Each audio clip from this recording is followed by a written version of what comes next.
Welcome to the Over Synth Hotel again. You've come here and you've made your way in search of the greatest synthesizers of all time. Now, here we have the Teenage Engineering EP-133 KO2. Now, I know it's a mouthful, but it was done like that on purpose to make you perfect your enunciation. That's how great this product is. Now, you might see the toolbox on the left. That doesn't come included with the KO2, but you will need it, and we will tell you why. So let's begin the journey to the greatest sampler, drum machine, synthesizer of all time. Shall we?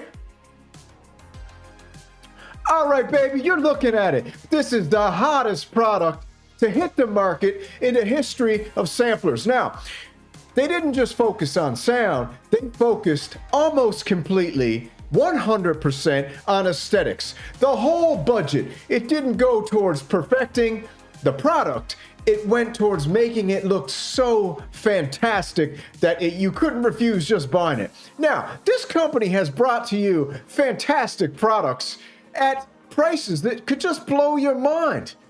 They brought to you a table at $1,600, and this is the greatest table of all time. It comes and you just put it together yourself. It doesn't even come together, baby, and it's the greatest.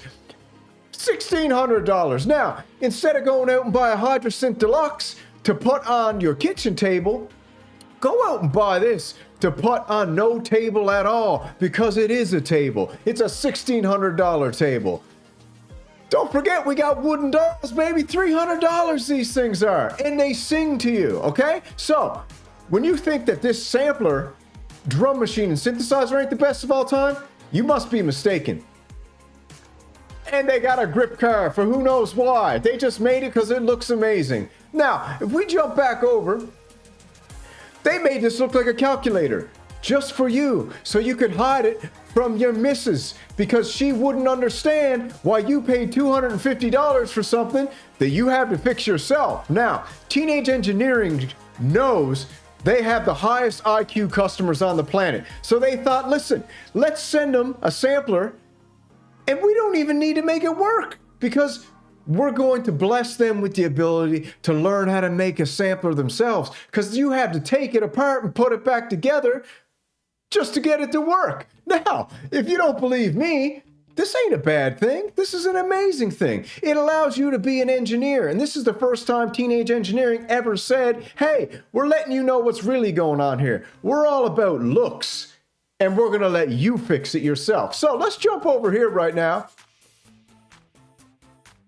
to a situation called Fadergate. Now, I made a big deal about Fadergate, thought it was a negative thing, thought it was something to complain about. It wasn't. It was a genius move to empower the customer to build their own synthesizers and become an engineer. If you don't believe me, let's look right here. Okay, so I wanted to show this fader issue that I have here. Obviously the fader doesn't work. It don't work, baby. It don't need to work. You fix I'm fine it. with it. If it didn't work, of course you're fine with it. The device is registering it working, and it's toggling rapidly between. But that just makes you get your eyesight quicker, man. You just need to look a little harder on there. That ain't broken. These two fader level values. Don't worry about that. And if you look closely, it looks like it's trying. It thinks that it's like rapidly moving. No, it's trying to teach you to look harder, work harder. I literally can't do anything else.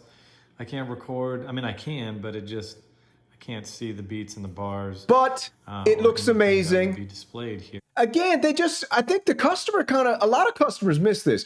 As we know, Teenage Engineering customers have the highest IQs on the planet. They expect to get this thing, and half of these people get it and take it apart and put it back together just for fun. Hence the name Teenage Engineering. Now, if we jump over here real quick.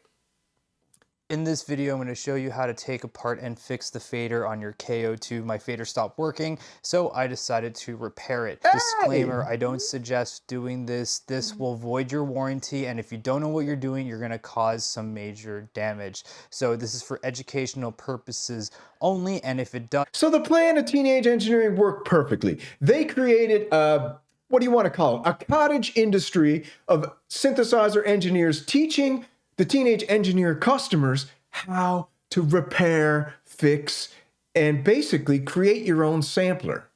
Break and your fader isn't working, go through the proper channels and customer support and do.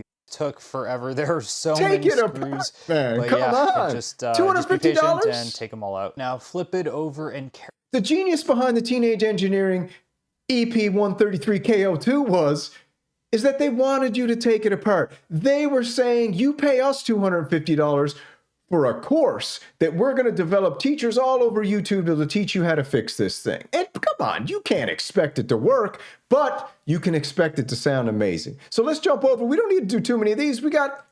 They did not design this very well. It doesn't want to fit on there very easily. What's the point? You're actually going to want to buy this deoxit. Yeah. Let me explain why. Okay. If you use the wrong loop. Listen, man.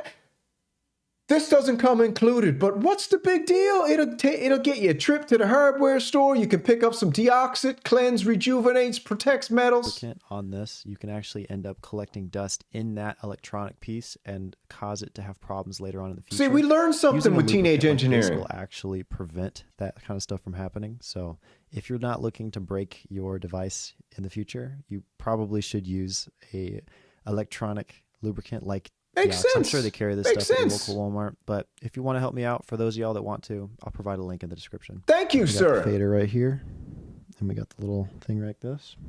First thing I'm going to do is open up this bad boy. Yeah, open This it thing up. is so cute. I'm going to take this, and I'm going to actually paint. See, this is a true Teenage Engineering customer. Did you just hear that? Let's listen to that one more time. I'm going to take this, and this stuff is so cute. I'm going to take this. It's so cute, man. This guy's having a good time, okay? This guy's having an amazing time. And Teenage Engineering, they know what they're doing. They made the greatest sampler of all time, the greatest drum machine of all time, the most beautiful synthesizer ever made. And not only that, they've given you the gift of learning. They've given you the gift of engineering. And it's a cool price of $250, baby. You can't go wrong with that. Can you? Do you want to? A lot of people bought this and expected to buy a sampler, plug it in, and just start using it. That's not how it works, baby. You got to take it apart, learn how to fix it, then you use it. All right? So that makes sense to me. So should I buy one? I don't know. Did you buy one? I might buy one because I think I need to learn how to fix machinery. And for $250, I can also become a teenage engineer. So I thank you for joining me on the Shilling. This is the EP-133 KO2. It's a mouthful, but it got me. Peter Piper picked a peck of pickled peppers. That's what we should do with that. EP-133 KO2. Peter Piper picked a peck of pickled peppers, baby. So listen, go out and pick it up. $250. You'll get basically a Harvard degree in electronic engineering for $250. And if you want, you can even become a Teenage Engineering unpaid YouTuber that can teach everyone else how to fix their products. Thank you. Woo!